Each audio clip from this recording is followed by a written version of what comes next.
I love the character action genre.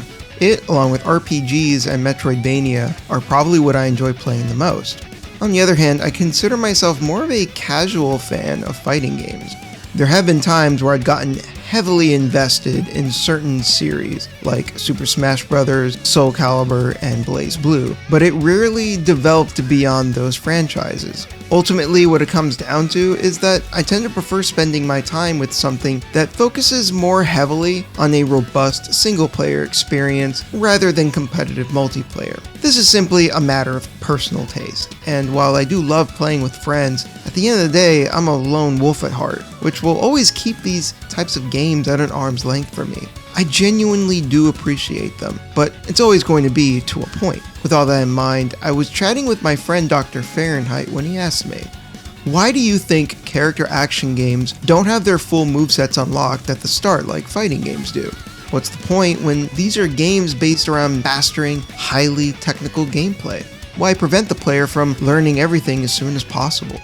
This gave me a moment of pause and forced me to re-examine an entire gameplay structure I had simply taken for granted. Ostensibly speaking, comparing the two genres on its face might seem somewhat strange, but to my friend's credit, he's on the money when saying that both are all about learning the nuances of complex gameplay mechanics, and when focusing on that specifically, I can see where his confusion lies. With that as the baseline, it's easier to see what the two genres share in common, so let's explore the differences and similarities between them in order to get to the heart of his inquiry. First off, let's establish why fighting games by and large tend to avoid the typical method of unlocking movesets seen in most character action games.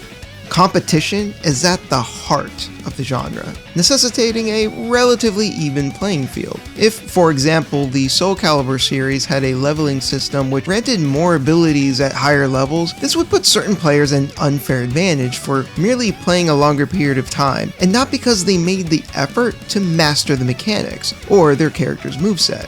Imagine starting Soul Calibur 6 for the first time and playing a bare bones Mitsurugi who can only perform the most basic of slashes and stabs, while your opponent with the same character at the max level is able to dominate with moves you simply don't have access to. The spirit of competition would be ruined because neither of these combatants are on an equal playing field. By making sure that every Mitsurugi has the same set of abilities, whoever wins the match is likely the player that put in the time to hone their skills. All of this is crucial when you consider that fighting games are a genre entirely driven by their multiplayer. To be clear, there are plenty of titles in the genre with great single-player campaigns and modes to enjoy, but I think most will agree that those modes aren't the reason why one would pick up a fighting game. The entire point of the genre is to test your mettle against a human opponent, not some AI.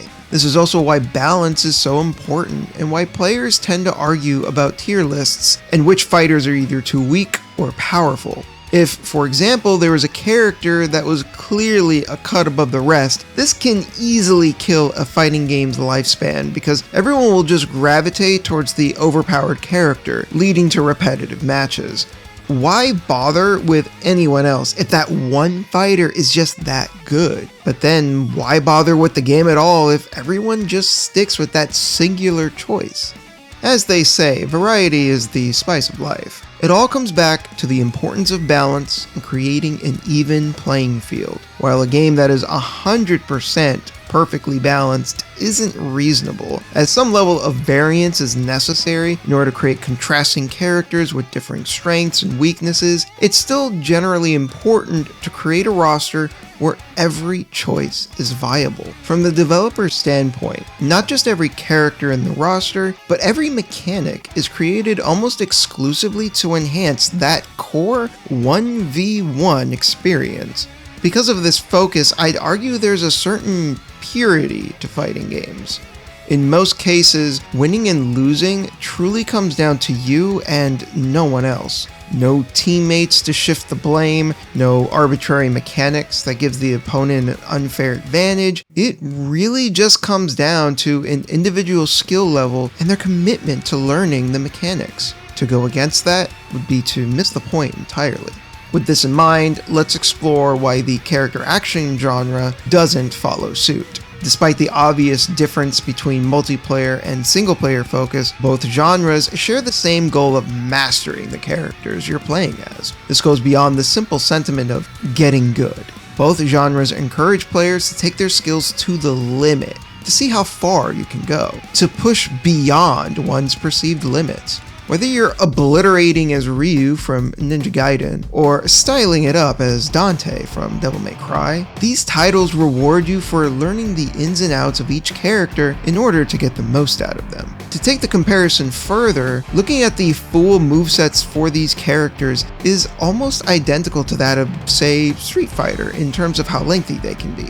Yet for the ones mentioned, and many more in the genre, they tend to start off comparatively basic, before slowly drip-feeding the player abilities and weapons that expand their repertoire. This is not dissimilar to most titles in the RPG genre, wherein characters begin their quests at the lowest level before raising their stats and acquiring new abilities throughout the course of the journey. This not only works wonders in creating the potent power fantasy of starting from nothing to eventually becoming a complete badass, but more importantly, it helps establish a steady sense of progression from gradually ramping things up as one makes their way through to the end.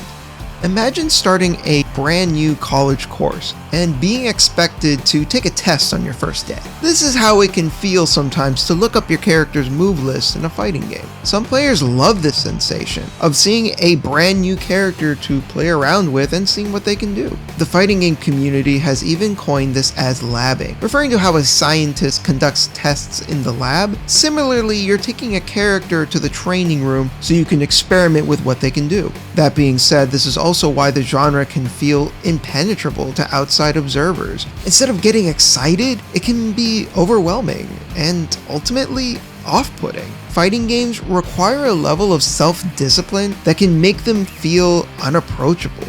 This has been a point of contention for many, that the onboarding process is lacking. I believe this is in part why character action games take a different tack.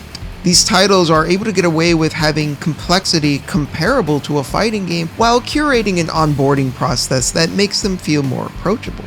As mentioned before, fighting games are almost exclusively focused on crafting that perfect 1v1 experience, the ideal of going over to your friend's house and spending hours pummeling each other over and over, or alternatively, matching up with randos online to test your skills. So long as that core is consistently compelling, most other aspects are just icing on the cake. On the flip side, character action games tend not to have any form of multiplayer at all, and if they do, it's usually co-op, because as a complete inverse, competition is not the point. All of this to say, the mechanics of a character action game need only enhance the single player experience, which ultimately has nothing to do with creating a fair match between human opponents. It doesn't matter how unfair of an advantage the player has against CPU-controlled enemies, or even vice versa. All that matters is that fighting them is fun. This in turn allows the developers to curate a campaign that is designed to teach players in a way that fighting games often struggle with. When booting up Devil May Cry 5 for the first time, you're given a brief tutorial on what the basic functions are. Some might find this overly hand-holding and possibly annoying, but the point is to ease newer players by clearly explaining the basics. That said, even during the beginning stage, you're given enough freedom to experiment with the move list, but there's only so much Nero can do this early on. This is clearly intentional, as it allows for the rest of the game to escalate in complexity and difficulty, introducing new mechanics, enemies, and challenges, ones that are being actively built around the growing arsenal of weapons and abilities. Along with the upgrades being earned through level progression is a currency obtained through defeating enemies, that in turn gives the player agency in how they expand Nero's moveset. This is important because it plays into that onboarding process discussed earlier, in that it gives the player themselves an active choice in how complex their character becomes and in what ways.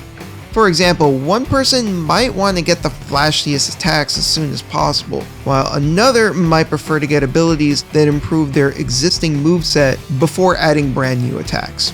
Despite the fact that a fully upgraded Nero is the same regardless, by giving the player a say in how they get to that point, it makes them an active participant. This helps facilitate a natural development of that individual's playstyle, as well as allowing them to learn Nero's full kit at their own pace. There's also the psychological angle of making each new purchase for the move list more enticing to learn, because it isn't just some skill that the game handed to you, it's one that was earned. You were the one that defeated those enemies. You got high style rankings. You ended the chapter with a great score. You well and truly earned whatever you decided to spend that currency on. This establishes a stronger psychological link between the player and those moves, creating an incentive to fit them into their playstyle so as to not let them go to waste. In fairness, there are fighting games that try to offer a similar experience of clearly explaining to the player what everything is and how they work. However, the biggest difference is how a single-player campaign is able to bake this into the core experience in a way that isn't the case with most fighting games. In Melty Blood Type Lumina, for example, there is a lengthy tutorial that clearly explains pretty much every single mechanic in the game. There is genuinely invaluable information in this tutorial. It can absolutely take your playing to the next level if you take the time to sit through it and absorb all the information therein. Despite that, however, the simple fact remains that this can be completely ignored. The game does not force you to play through it, nor does it attempt to convey any of this information intuitively outside of this mode. It simply exists in the menu as an option. This is in stark contrast to the character action genre, where the single-player campaign is the entire point. Therefore, the player is going to be exposed to the onboarding process by simply playing through it normally. Truthfully, however, even in character action games, not every single mechanic gets a robust explanation. Many technical considerations are left for the player to figure out on their own. The difference, however, is that these titles are typically able to convey their mechanics and fundamentals through unique enemy encounters and carefully crafted scenarios that are built specifically to test the player on what they've learned. For example, in Ninja Gaiden Sigma, Mirai is a rite of passage of sorts. If the player hasn't learned it already, this boss will show them that mindless button mashing will not work. You need to examine his movements and learn how to respond to them. As an aside, most titles in the genre feature a single protagonist, which is substantially easier to balance a game around compared to the large rosters of most fighting games. When looking at Bayonetta, for example, every single encounter only has to take her capabilities into consideration. Imagine trying to create a single-player campaign with that level of detail, but having it make sense for the Marvel vs. Capcom 3 roster. It would be complete insanity. Another simple reason as to why these titles offer currencies and expanding movesets is to provide an extra incentive and goal throughout the main campaign. Comparing them again to RPGs, it's not a stretch to say that a large part of the appeal of that genre is the constant feeling of getting stronger and more capable all throughout the journey. Character action games are similar. You also start with a relatively simple and basic character that is limited in their skill set, but eventually it becomes gratifying to see them become more powerful and able to take on tougher challenges. It's also a simple way to populate levels with tangible rewards, creating an incentive to explore. This also works well in spacing out combat encounters, which ultimately helps with the game's pacing. The balance between combat, exploration, and sometimes platforming is important for having a generally well-rounded experience, a consideration that fighting games often don't have to worry about, as the gameplay is generally contained within the combat itself. My final point is that while it can be argued that both genres struggle in the art of storytelling, by their very nature, character action games often have more coherent narratives that drive the experience. This can provide context as to why a character is starting off in a weaker state and needs to get stronger. Or maybe the character is already a huge badass, but certain story beats justify new weapons and abilities. By contextualizing them in this way, it can feel more natural than simply being given a new sword for no real reason. If a character starts off with every single weapon at the start with no context as to how they got them, it comes across as impersonal. But having to actually beat a boss and then take their weapon? This does more than just provide a story reason for getting new stuff. This goes back to that feeling of earning your upgrades. You're not simply being handed some shiny new toy. You fought tooth and nail for it.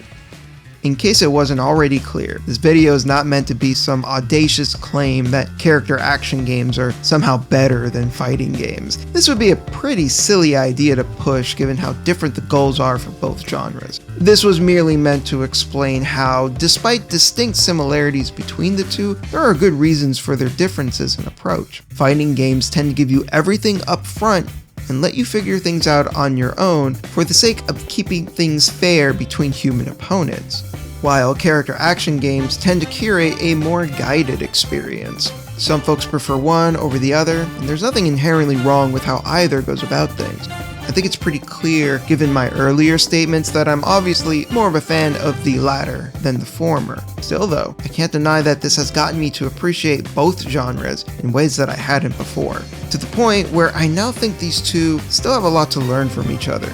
Maybe we can see more borrowing of the strengths of one to compensate for the weaknesses of the other. I look forward to possibly seeing more genre blending to push the envelope even further, so we can ultimately have even better titles. Special shout out to my friend Dr. Fahrenheit for inspiring this video. This has been your humble analyst Daniel, and I'll see you all again next time.